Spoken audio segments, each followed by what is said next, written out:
Hey folks, Mr. Nickel here. I'm going to teach you guys how to use the polarity arrow when we're talking about Lewis structures. Also show you where to draw it, how to draw it, what direction it should be headed. So basically when we're looking for polarity, we're looking for a couple of features. There's only three ways in which we'll have a polar molecule. The first way is that we have an ionic bond.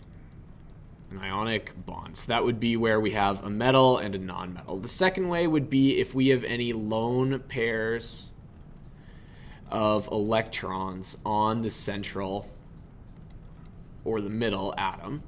And then the third way would be if we have any asymmetry present in the molecule at all.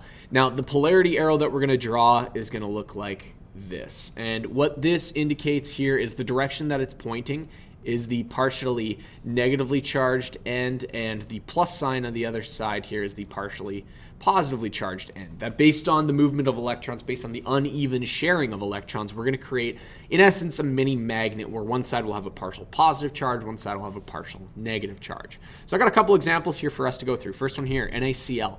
Now, when we have an ionic bond like this, when we have a metal bonding to a non-metal, we don't typically draw a Lewis diagram for this one because we're not sharing electrons. We have the complete transfer of electrons. So if you were to draw a arrow for this one, it would just be like this. We wouldn't actually be able to draw the Lewis structure for it.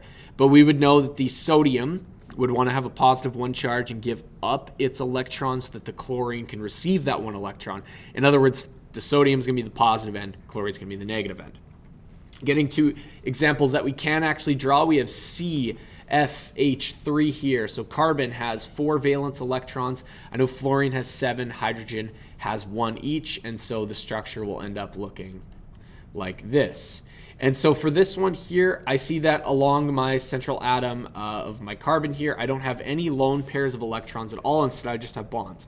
So right away, we can cross off number 2 saying, hey, right now, we don't have an ionic bond. We don't have lone pairs of electrons. So far, it looks nonpolar. But then we get to this last part here, this asymmetry. And the way I always do asymmetry is I draw lines throughout the molecule. And if there's any side that makes it uneven, so if I draw a line like this, you can see we have a fluorine on the top, not on the bottom. Great, we have an asymmetrical molecule. And so what that means then is I need to draw, we will for sure have a polar molecule. I need to draw my arrow pointing to whatever side is going to be the most negative. And the way that we consider which side is the most negative is through that electronegativity. Electronegativity, again, is the ability of an electron to attract electrons to itself, where as we move up and to the right of the periodic table, we see that those elements get more and more electronegative. And just a reminder that we don't include the noble gases because they are perfectly stable and they don't want to react at all. So if we go to our periodic table here, fluorine then up in the top right-hand corner here, this would be the most electronegative atom. And so what we know is that that would have the strongest pull on electrons. Now in our molecule, we have carbons, fluorines, and hydrogens. We don't care so much about the central atom here. We don't care so much about the carbon's electronegativity. We do care about all of these other what are called terminal atoms. So all of these guys on the outside are called the terminal atoms. And so we want to know which one of those terminal atoms will have the strongest pull on electrons. As you can see, it's fluorine. It's the most electronegative.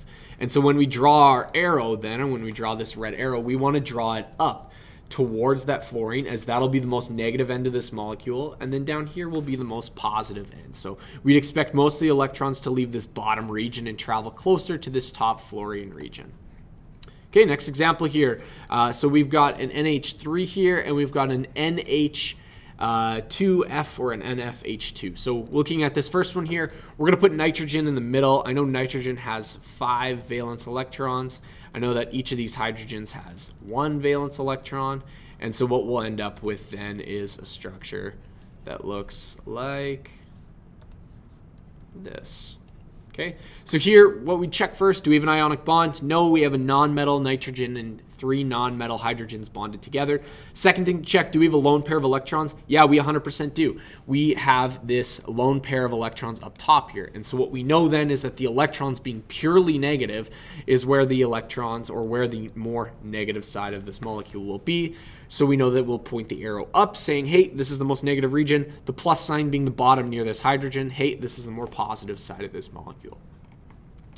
So that's great. What happens now if we have a molecule where we have both of those things? Let's say that we have N, 1, 2, 3, 4, 5, F, which has 1, 2, 3, 4, 5, 6, 7, and 2 H's, which both have one like this. What happens if we have a scenario like this, where when we have all of the bonding, all of the singular bonding around this nitrogen happening, what happens if we both have asymmetry and a lone pair of electrons? You can see we have this fluorine here, which creates an asymmetrical shape. Lone pair of electrons, being purely negative, are going to be the more negative side of this atom. What's tough to remember is that we're dealing with a three-dimensional molecule here. So it's not that this fluorine is to the left. Depending on the shape and orientation, the fluorine could be behind the nitrogen, it could be below the nitrogen. All we know here is that the negative side, where the lone pair of electrons is, that'll have the strongest negative, force on this molecule. Everything else will be more positive than that lone pair of electrons. So we draw the arrow as shown on the right here, with the arrow pointing up towards the lone pair and then having the plus away from that lone pair. Again, this fluorine would have some pull on the electrons, but not as strong of a negative pull as these lone pair of electrons would be. Hope that makes sense for your polarity arrows. That's how you draw them, and that's how you indicate which side is negative and positive. As always, let me know if you have any questions at all.